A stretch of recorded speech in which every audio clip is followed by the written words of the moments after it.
Hello friends, मैं सिप्रा एक बार फिर से आप सबका स्वागत करती हूँ सिप्रा लर्निंग चौपाल पर। बहुत दिनों से मैं वीडियो अपलोड नहीं कर पा रही थी, थोड़ी तबीयत ठीक नहीं थी जिसके कारण से वीडियो नहीं आ रहा था, पर अब ठीक हूँ तो अब वीडियो प्रॉपर आए। चलिए करते हैं आज हम चैप्टर 4 का introduction. Chapter 4 class 10th quadratic equation. Quadratic equation सबसे पहले जानते हैं क्वाड्रेटिक इक्वेशन होता क्या है। तो ax square plus b x plus c is equal to 0 इस फॉर्म में होता है हमारा क्या क्वाड्रेटिक इक्वेशन, जहां पर a b and c are real number and a not equal to 0। a b और c जो है वो क्या होंगे, रियल नंबर होंगे, लेकिन जो a है वो 0 के इक्वल नहीं होना चाहिए। मतलब जो a है हमारा वो कभी भी 0 नहीं होना चाहिए। रूट्स ऑफ एन इक्वेशन, अब देखते हैं कि रूट्स क्या होते हैं, रूट्स को कैसे फाइंड आउट करते हैं। X square minus 3x minus 10 is equal to 0, ये मैंने एक इक्वेशन ले लिया खुद से। 5 is root of the given equation. अब क्या कह रहा है इस इक्वेशन में कि 5 जो है वो इस इक्वेशन का रूट है।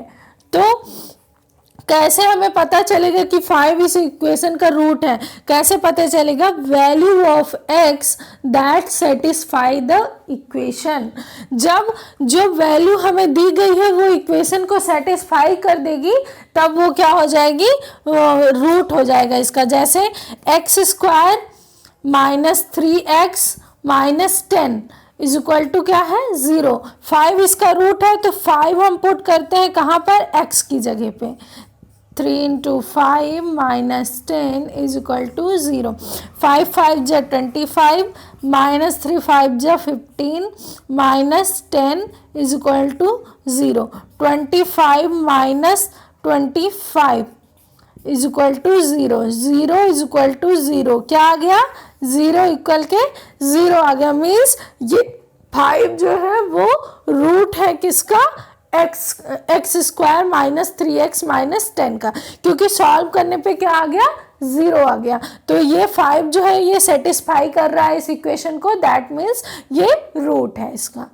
चलिए नेक्स्ट क्या है, finding roots of an equation.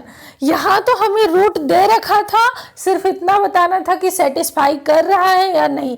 अब यहाँ पर क्या बताना है हमें, finding roots of an equation. अब हमें रूट्स निकालने हैं, तो रूट्स निकालने के 3 मेथड होते हैं। रूट्स निकालने के 3 मेथड कौन कौन से हैं, पहला है फैक्टराइजेशन मेथड, दूसरा है completing the square method and तीसरा है क्वाड्रेटिक फॉर्मूला। चलिए सबसे पहला हम देखते हैं फैक्टराइजेशन मेथड। फैक्टराइजेशन मेथड आप लोग पिछली क्लासेस में पढ़ते हुए आए हैं तो ज़्यादा दिक्कत नहीं होनी चाहिए। फैक्टराइजेशन मेथड को ही हम क्या कहते हैं, मिड टर्म स्प्लिटिंग।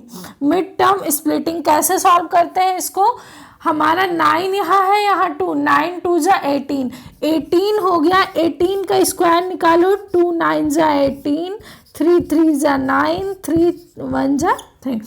अब इसको हमें ऐसे अरेंज करना है कि अगर हम मल्टीप्लाई करें तो 18 आए और प्लस या माइनस करें तो 7 आए।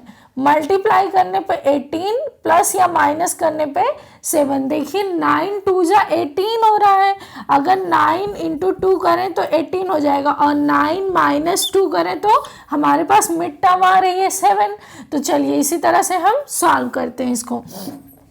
2x स्क्वायर प्लस 7 और ब्रैकेट में हमें क्या करना है, इसको कैसे सॉल्व करना है, 7x को 2x स्क्वायर ब्रैकेट में हमें सॉल्व करना है 9x minus 7x minus 9 equal 0।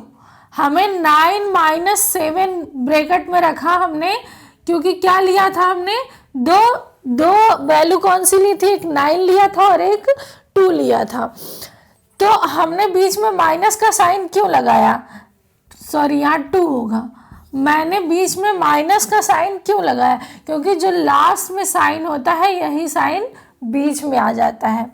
तो 2x square plus 9 into x 9x minus 2 into x 2x minus 9 equal 0। इन दोनों में कॉमन देखेंगे, इन दोनों में कॉमन, यहाँ पर क्या हमें मिल रहा है कॉमन 2 इंटू एक्स, तो क्या बचा हमारे पास x प्लस 9।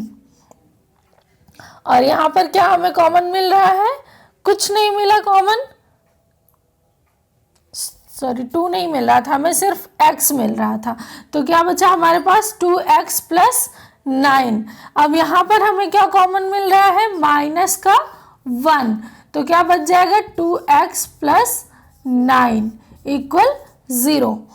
तो यहाँ पर देखिए एक ब्रैकेट में आ गया 2x प्लस 9 और दूसरे में आ गया x माइनस 1। सो x की वैल्यू निकालते हैं हम, एक बार इसको इक्वल करेंगे 0 के, एक बार इसको इक्वल करेंगे 0 के, तो 2x plus 9 equal to 0, 2x equal to minus 9, x is equal to minus 9 upon 2। एक वैल्यू क्या आ गई हमारी x की, माइनस 9 अपॉन 2, और दूसरी x minus 1 equal to 0, x equal to 1। तो दूसरी वैल्यू क्या आ गई हमारे पास, x की 1। मीन्स फैक्टराइज करने के बाद हमें जो दो रूट्स मिले हैं इनके, उनकी वैल्यू है एक -9/2 एंड दूसरी है 1। तो उम्मीद है कि आप लोगों को ये सेशन समझ में आया होगा।